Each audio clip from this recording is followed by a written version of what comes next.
Alex, one of the things that I've observed in years of working with commercial teams is you often get really smart people feeling that they have to show everything to their customers, that real download of knowledge and information, and it often results in customers scratching their heads. So I'm just wondering, what's your experience of that, and I suppose more importantly, what impact do you feel that has on the customer?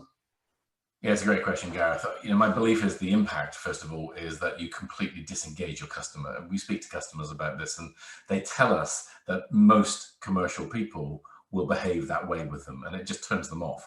Why? Because what they're doing is they're telling them everything about their topic, whatever that might be, rather than the things that the customer really needs to know. And there's a huge difference.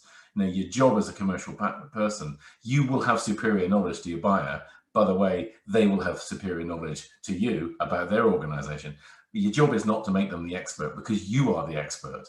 Your job is to show how what you've got fits what they want. That's the absolute nub of the issue here. We've got to get people to really realize that, rather than just them pitching up and telling them everything. So in a nutshell, how do you go about doing that? The key word here is engagement.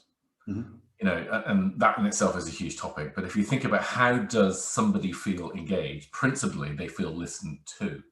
How do you get somebody to feel listened to? Well, you got to get them to speak. How do you get them to speak? You got to ask them questions about the problem or the challenge that you're trying to help them address.